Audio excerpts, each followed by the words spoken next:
Olá, bom dia, seja muito bem-vindo ao Noticidade Manhã desta quinta-feira, dia 24 de abril.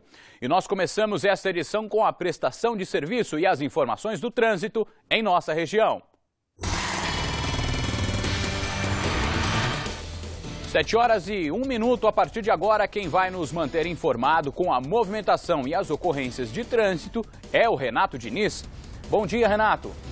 Bom dia, Fernando. Bom dia a todos que acompanham o Noticidade Manhã. Estou na Praça Lions, ao lado da Avenida Dom Aguirre, e o tráfego é intenso aqui já nesse começo de quinta-feira em Sorocaba. A gente observa agora a movimentação dos carros que seguem no sentido do centro da cidade de Sorocaba. A gente pode observar muitos carros, mas por enquanto sem dificuldades para o motorista que trafega por aqui.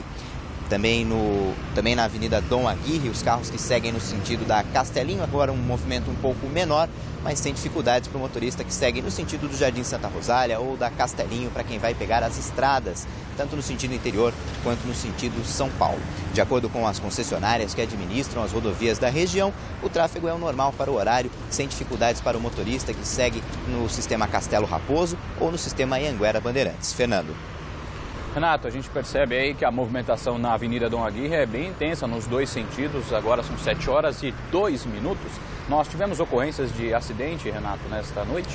Tivemos sim, um acidente foi registrado ontem à noite aqui na Avenida Dom Aguirre. Um motorista passou no sinal vermelho, de acordo com o Corpo de Bombeiros, e bateu em um outro carro que capotou. Apesar do susto, ninguém ficou ferido.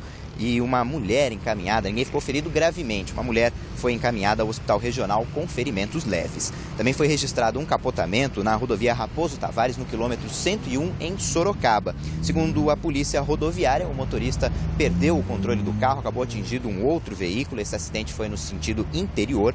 O motorista sofreu ferimentos leves, também foi encaminhado ao Hospital Regional em Sorocaba. E os ocupantes do outro carro não tiveram ferimentos. Ontem à noite também, um carro bateu em um ônibus em Jundiaí, no Jardim Tamoio. As causas do acidente ainda não foram esclarecidas. O motorista precisou ser resgatado, ele chegou a ficar preso às ferragens, foi levado ao Hospital São Vicente. A namorada dele, que também estava no carro, precisou ser resgatada pelo SAMU. Os ocupantes do ônibus não ficaram feridos. Fernando. Obrigado pelas informações iniciais, Renato. Daqui a pouco a gente volta. Foi liberado nesta quarta-feira o homem que matou 6 e deixou outros 6 jovens feridos no início do mês na rodovia Raposo Tavares. A decisão da juíza Adriana Furukawa seguiu o pedido do Ministério Público, que entende que não houve a intenção de matar. Agora, Fábio Hiroshi Hattori deve responder por ter dormido ao volante e não mais por ter ingerido bebida alcoólica.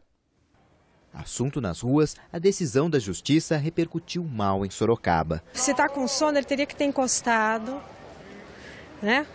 E ter dormido parado em algum posto de combustível, alguma coisa que ele pudesse recuperar. Tivesse faltado um freio, quebrado uma peça que conduzisse o veículo, tirasse a tração do veículo, alguma coisa, isso sim seria uma fatalidade.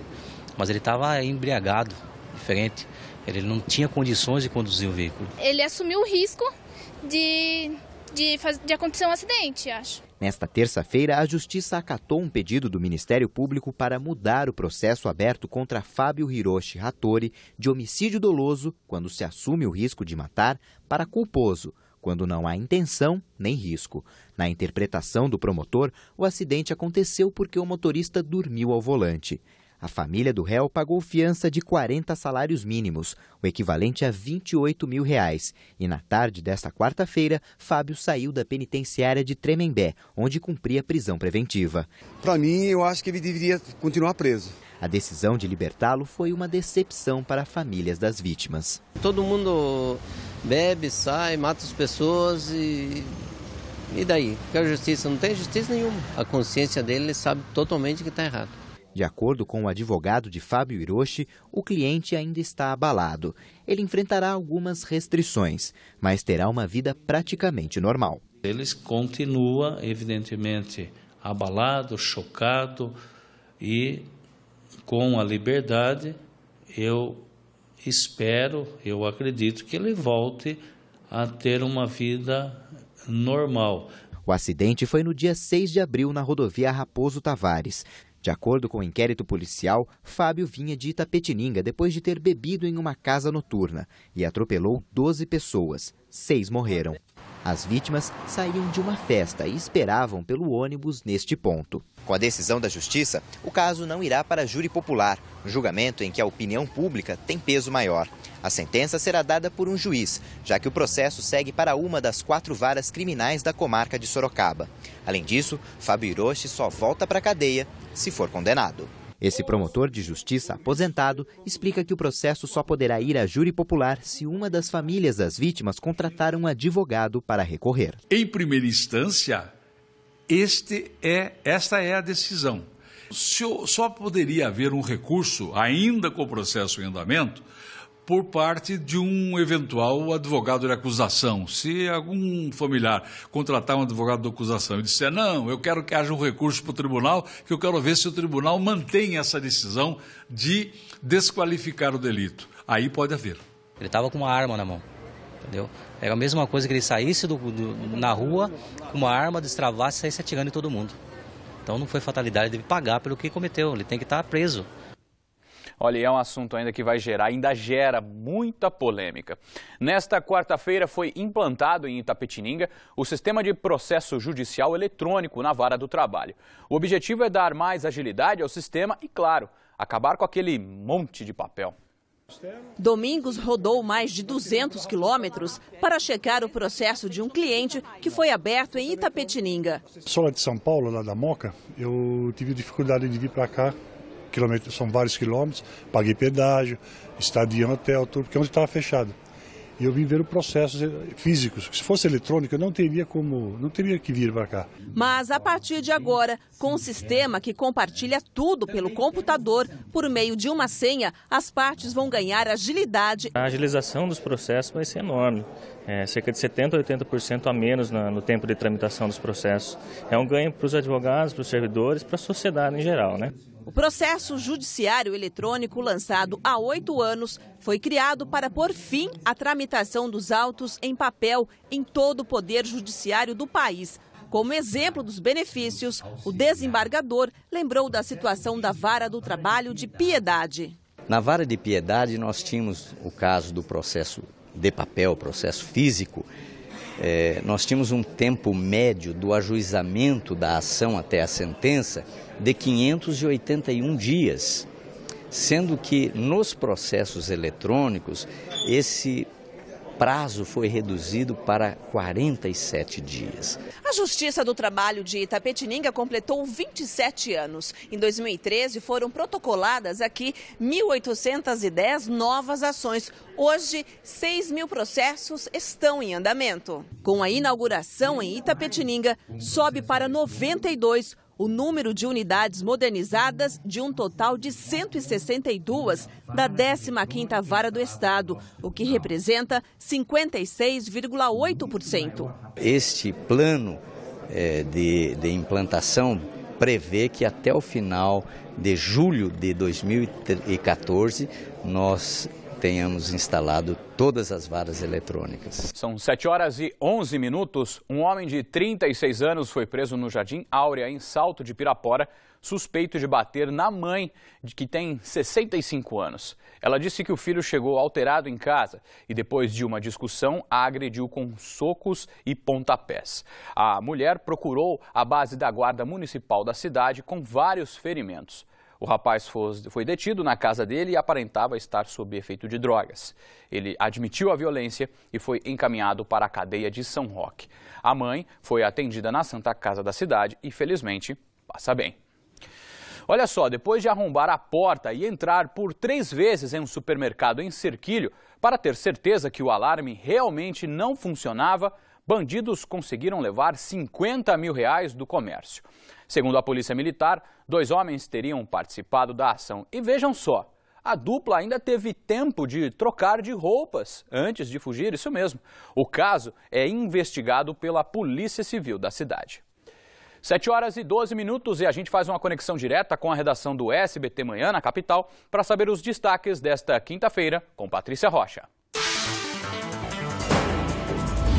uma garçonete de 49 anos foi morta a facadas numa tentativa de assalto na Moca, na zona leste de São Paulo. Um motociclista testemunhou a ação e foi atrás do criminoso, mas não conseguiu alcançá-lo. Quem tem todos os detalhes é a repórter Larice Neves. Terezinha Helma tinha 49 anos. A garçonete tinha acabado de sair do trabalho e seguia para casa na Moca. Pouco antes das 9 horas da noite, ela foi abordada por um homem na rua. O rapaz a esfaqueou e ela morreu no local. O acusado fugiu e ainda não foi identificado. A polícia não encontrou a bolsa da vítima no local. E o caso é investigado pelo Departamento de Homicídios e Proteção à Pessoa. Olha, uma paciente indignada com o descaso da saúde em Sorocaba gravou a consulta. E, para surpresa, ouviu um desabafo do médico que também está descontente com o serviço na cidade. Veja na reportagem exclusiva de Pedro Leão e Hamilton Navarro. Aqui é de bairro, que nem que você queira pagar, não tem. Esse negócio tá do pé, né? Aqui eu tenho um raio-x que só vê pulmão. Mais nada. O Panúzio, o Vitor Lipe já, né? Já sabe disso aqui? Nunca mexeu, né? O Vitor Lipe trabalhava aqui muito tempo atrás. O Lipe nunca levou isso aqui. Todo prefeito é médico. As declarações são fortes, principalmente porque foram ditas por um médico no último dia 14, durante uma consulta no PA do Laranjeiras. Quem gravou a conversa foi esta mulher que não quis se identificar. Ela foi em busca de tratamento para as dores abdominais, que poderiam sinalizar uma infecção urinária, mas ouviu da boca do médico que ali não conseguiria a solução. Para mim pode ser rim mesmo, só que assim, sem ultrassons de sangue de urina não tem como saber. E aqui eu não tenho nenhum deles, isso aqui eu só teria remédio para dor. Mesmo sem os exames, o médico receita alguns remédios para a paciente. Para dor eu faço para você, até para infecção eu dou para você para infecção. Só que eu estou fazendo o errado, certo? Era fazer o exame, ver certinho, tá? A vigilante conta que decidiu gravar o vídeo porque estava inconformada com a falta de estrutura do lugar.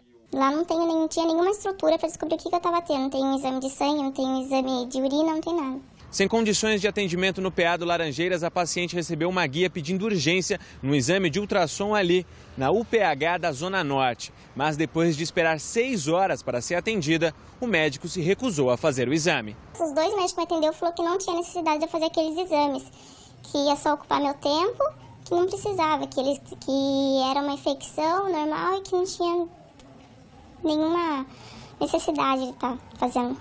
A mulher só conseguiu atendimento no dia 16 de abril, depois que a mãe precisou insistir na Santa Casa. Lá ela descobriu que a infecção já tinha se espalhado. Na hora que eles viram o exame, viram que a infecção do rim já estava indo para o sangue, foi que eles pegaram e já falaram, você vai ser internado aqui mesmo agora. Que daí eles viram que se eu ficasse mais 3 dias tomando aqueles medicamentos que eu estava tomando, poderia ter acontecido algo bem pior. Para a vigilante, toda essa história se resume em descaso da prefeitura. O direito meu, se eu estava com a guia, tinha um descaso total com a população, né? Que situação, hein? Nós entramos em contato com a Prefeitura de Sorocaba e fomos informados que se trata de uma insatisfação pontual do profissional e que o Executivo está disposto a fazer um balanço das últimas ações na saúde da cidade para a nossa equipe. A assessoria do ex-prefeito Vitor Lipe, citado também na reportagem, disse por meio de nota que não conseguiu fazer contato com o ex-prefeito. E até agora não tivemos resposta. Nesta quarta-feira, em Assembleia Geral, os trabalhadores da Fundação Casa decretaram o fim da greve, mas as negociações continuam. Enquanto isso, eles permanecem em estado de greve. Hoje, uma nova audiência deve ser realizada. Os desembargadores esperam que a Fundação saia radicalmente e retorne às negociações para um núcleo de negociações coletivas. Os funcionários pedem melhores condições de trabalho.